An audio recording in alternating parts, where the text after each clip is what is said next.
Hello all. Today we're going to do Pragmatism's Conception of Truth by William James. So we're still doing epistemology. This is the final reading for this week. And the reason why I chose it as the final reading is because it's kind of a contrast with some of the previous work we've been dealing with.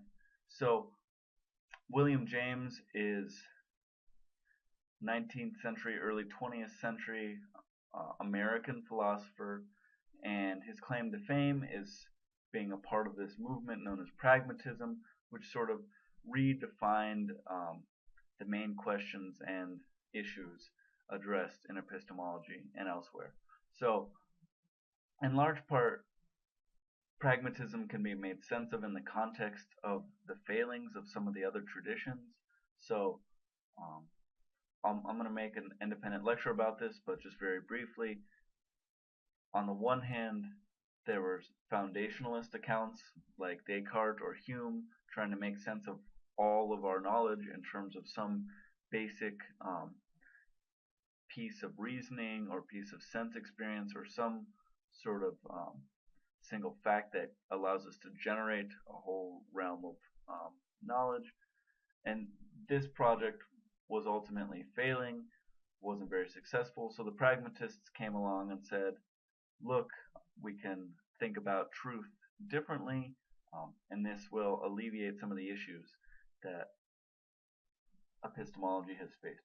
One thing to note about this paper is that this is just sort of the way James is, to some extent, but it's also aggravated by the fact that this is a public address rather than sort of an academic journal entry. So it's not as well organized, the arguments aren't as rigorous, but he still has a lot of interesting ideas, and you now have the skills to reconstruct the arguments if you're so inclined. So we'll leave that to you. But we'll just start then. So there's this fun little thing that James says that has now been picked up and gets repeated every so often. If any of you are familiar with Neil deGrasse Tyson, recently used this phrase. So there are three stages of a theory. Initially, they're said to be absurd. Next, they're said to be trivial. And finally, adversaries claim them as their own.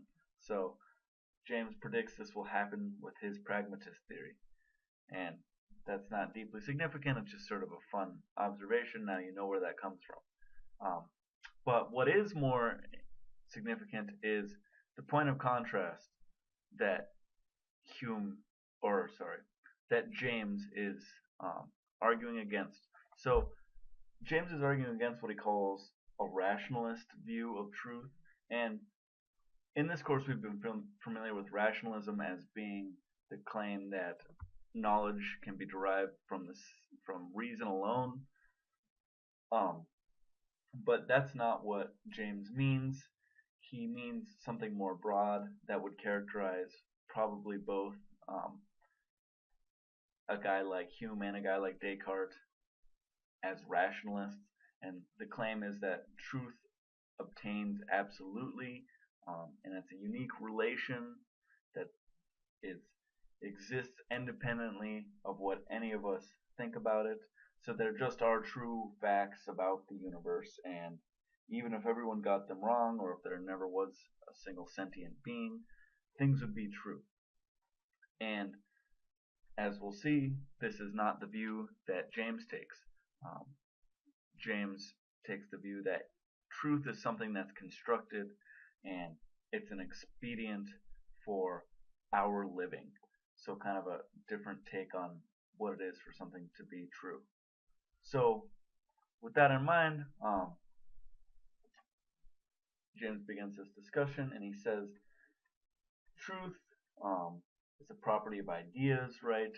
So it's not just a feature of the world itself, but it's something that we say about a belief or an idea is true or false. And in general, everyone agrees that truth is an idea's agreement with reality. And he takes this to be a sort of uncontroversial platitudinous statement, but the issue comes when we try to define the composite terms. So, constituent terms, rather. Um, so, the main ones that will be points of contention are reality and, to a greater extent, I should say, agreement. So, what do we mean when we say um, there's an agreement with reality? Our ideas have this sort of strange relationship. And you could mean a lot of things. It's kind of a nebulous idea.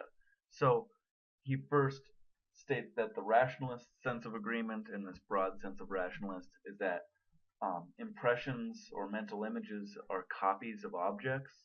So,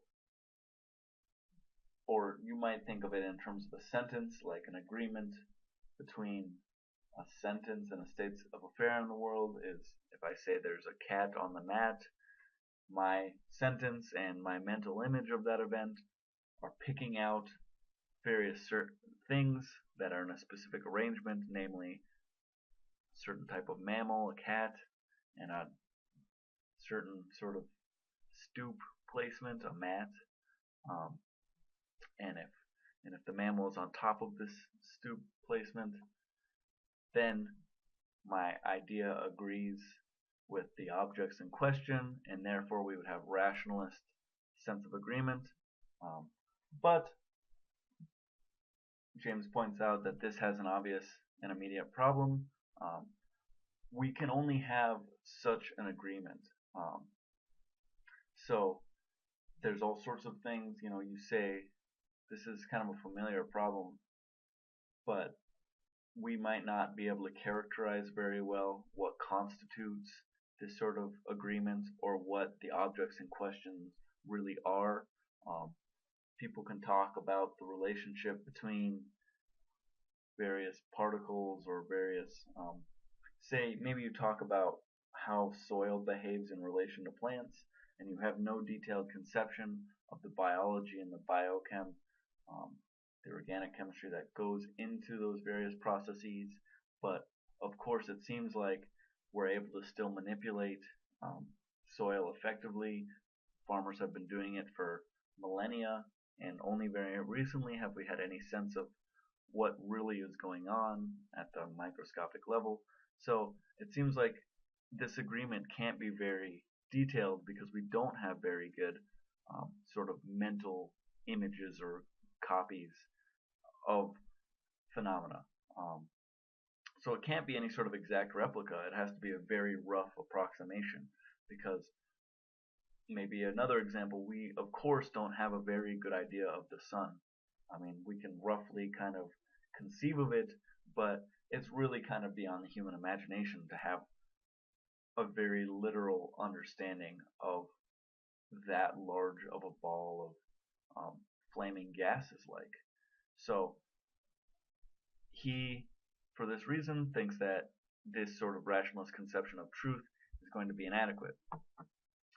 So rather, I keep wanting to call him Hume. James characterizes truth as an active phenomena, and this is one of his famous phrases. He says, um, "The truth is its cash value in experiential terms. Um, Truth is what you can do with a proposition. It's what you can predict as a result of it, how it influences and benefits your life, how expedient it is for understanding the world relating to various other things." Uh, and this conception of truth does away with some of these traditional problems. It seems to not have the problem of us needing to have a very exact replica of an object in order to have adequate agreement with it. All we need to have is some sufficiently rough conception that allows us to effectively act. And if we're able to effectively act, then it's true. So this does away with some of these sorts of foundationalist problems, and that's what motivates, in large part, this view. Um, and he says, true ideas are those that we can assimilate, validate, corroborate, and verify. False ideas are those that we cannot. So truth is not just a static, timeless thing that occurs independent of us. truth is something that we create as a result of coming to understand the world through our specific set of sense faculties and reasoning skills and the things we're interested in that sort of picture. So, um, this might seem unsettling in a lot of ways. I think it's a pretty far cry from what we traditionally suppose, but it does have some advantages, and it is a very interesting attempt, so I think it's worth considering a bit more. Um, so he tries to motivate this sense of agreement in terms of our interests and ends by saying, what use is um, any sort of fact independent of interests and ends? So the only reason why we care to make the inference that humans make paths is if we're lost in the woods and we need to find a way home or something like that, and you see a path and you say, oh, humans make paths, I should follow this path. Otherwise, why would you have this fact just in your consciousness or just floating around, sort of? It seems to be of no interest or significance. And he uses another example much later in the paper. He says, um, someone might ask me what time it is, and I might tell them I live on Irving Street. And while what I say is true, it's of no relevance. What the person is asking is not just any sort of true fact in the rationalist sense, but he's asking for something that will enable us to effectively negotiate the world. So James takes this as evidence that his conception of truth is at least in keeping with sort of our intuitions, with common sense about the matter. That people in real life don't just care about the truth, they care about the truth insofar as it helps us live. And that's just kind of what we mean. It might just be an uncontroversial kind of descriptive claim for most people. Um, and he says, you can either say then that it is useful because it is true, or that it is true because it is useful. Both these phrases seem exactly the same. I think this is a poor phrase, but I guess it conveys the thought that he's having. Um, you might think that if there's any sense in saying this sentence and it's not just repeating the same thing twice, then they clearly aren't the same thing. So, um, if it is useful because it is true and is true because it is useful, these things don't seem to be saying the same thing, just like saying a triangle is a three-sided figure. It seems like you're adding new information. You're telling me something informative when you say it's true because it is useful. I would say, oh, really? Are you sure about that? Whereas if you told me a triangle is a three-sided figure, I'm going to be like, okay, and what is your next point? So it seems that just as a matter of fact, in terms of the way we use the words, it seems unlikely that these phrases mean the exact same thing, but at least it's suggestive of his general trend, what he's trying to convey. Um, so, more on agreement and what that means. James writes, he lets agreement cover any process of conduction from a present idea to a future terminus, provided only it run prosperously. So, an idea can agree with reality no matter what, insofar as it happens to work. Um, and that seems crazy initially, um, but then you think about in the scheme of doing any sort of research or science, um, kind of any trial and error method, that it's not going to just, it might work one time just by crazy luck, but if this is going to be a sort of operating principle, it's going to be tested repeatedly. Um, and if it's not working at any reasonable rate in the vast majority of cases, then it's not going to be taken as true. So, in a certain sense, this isn't so far-fetched from the way we already think of things. And a lot of times, this might be, in a certain sense, how science in general avoids the problem of induction. It's not so much that there's no ultimate rational justification, it's that it works towards our ends and interests. We can make inductive inferences successfully, and that sort of pragmatic justification is sufficient. and we don't need any sort of deeper rational principle to account for how we make inductive inferences. It just helps us live. So this is more kind of justification of his account. So we think to ourselves, all sorts of things are taken for granted. There's many cases of this sort of where just, you assume, I think I've used this example before, but you assume there's another person that did this recording, right? I'm not just an animated robot of a certain sort. And this sort of truth is, in a certain sense, accepted because it just works to do so for the time being. There's no reason to do otherwise. There's no reason to question it. So we just continue living and kind of maintain this supposition for the sake of expediency.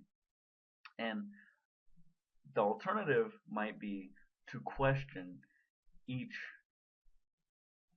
presumed fact. So say there's some fact about the world, maybe you question whether Japan exists and you're not willing to believe it until you get evidence, or you're not willing to believe that I am a person or a human until there's evidence. But then that would seem to suggest that a huge range of facts that we kind of take for granted are illegitimate. So if your conception of truth is something along the lines of a verified certain piece of knowledge, then it's going to undermine a huge array of what we take commonsensically to be knowledge. So this is kind of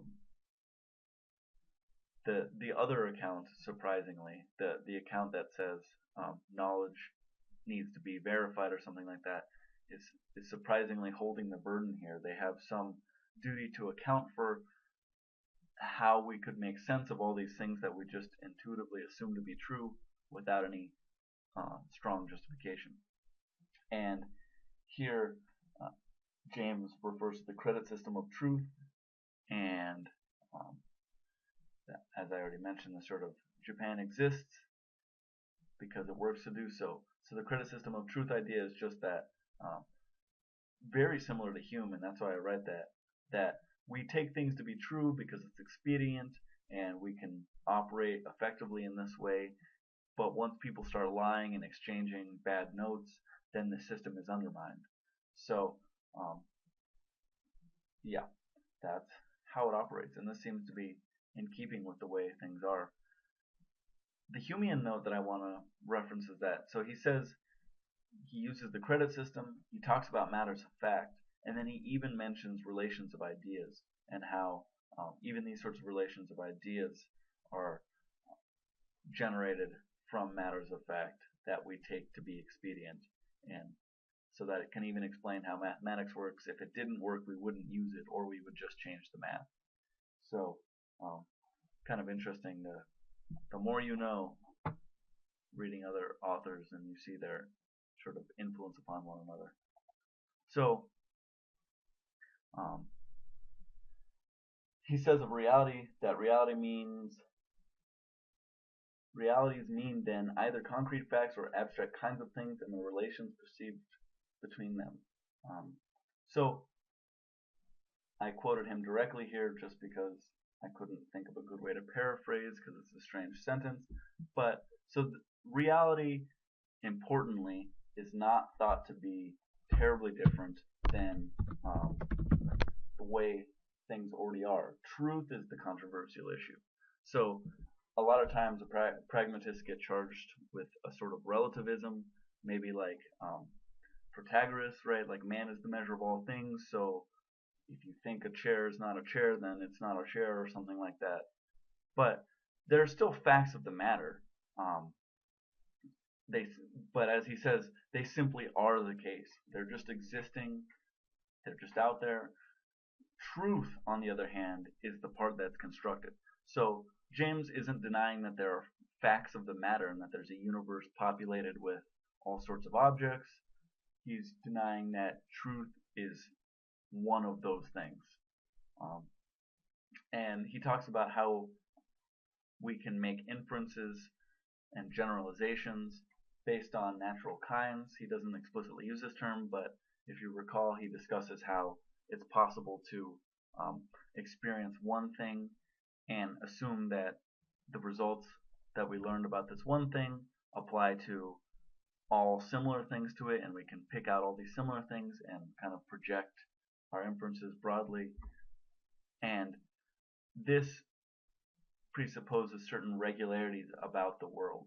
Um, so the reason why I note this natural kinds is because it's central to this sort of view that there are things about the world that are the case. So just to be clear on that point, he's not a relativist about the world. Um, right. So another useful way to think about truth is that he repeatedly draws this analogy to health, wealth, and strength.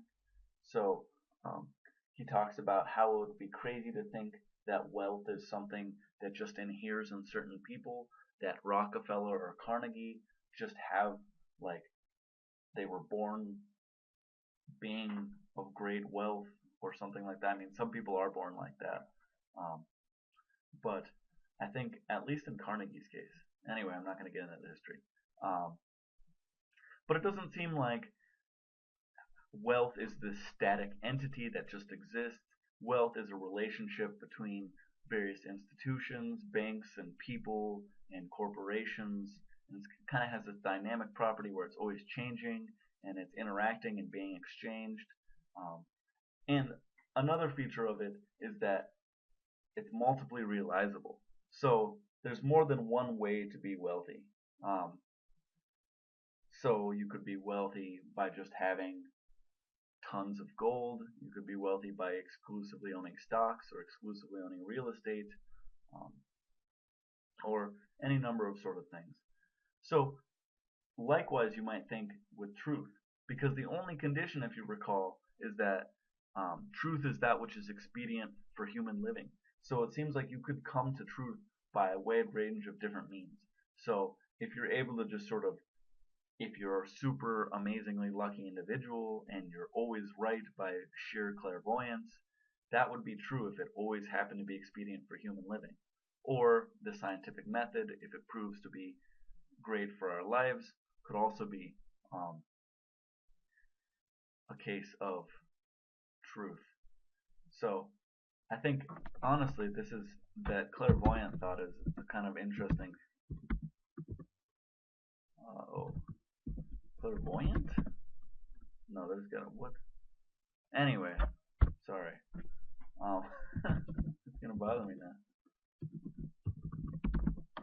Um, whoop. Yeah. So there's a number of ways that we can realize truth, and none of them are absolutely necessary or sufficient. Um, but it's just anything which promotes this sort of expediency. And what I was going to say about the clairvoyant thing is that this is a possible counterexample. So think of a case in which someone is always right about the future and they live an intensely expedient life or something like that, but their system is pulling, I don't know, using a magic 8 ball, and that just so happens to work. We wouldn't think that that's the truth, would we? We would think they were lucky. So it seems like there's some disconnect. So that's that thought in brief. So James just concludes by saying this sort of unconditional claim to be recognized as valid, or this sort of universal proposition that holds always, is a kind of trivial claim. What do you mean by always holds? Always holds to who, or why do we always have to recognize it? And the best way to make sense of these sorts of things, that it always holds or we always have to recognize it, is by considering our sorts of interests and ends. And insofar as we consider these interests and ends, we can make sense of something like, we have an unconditional claim to recognize it as valid.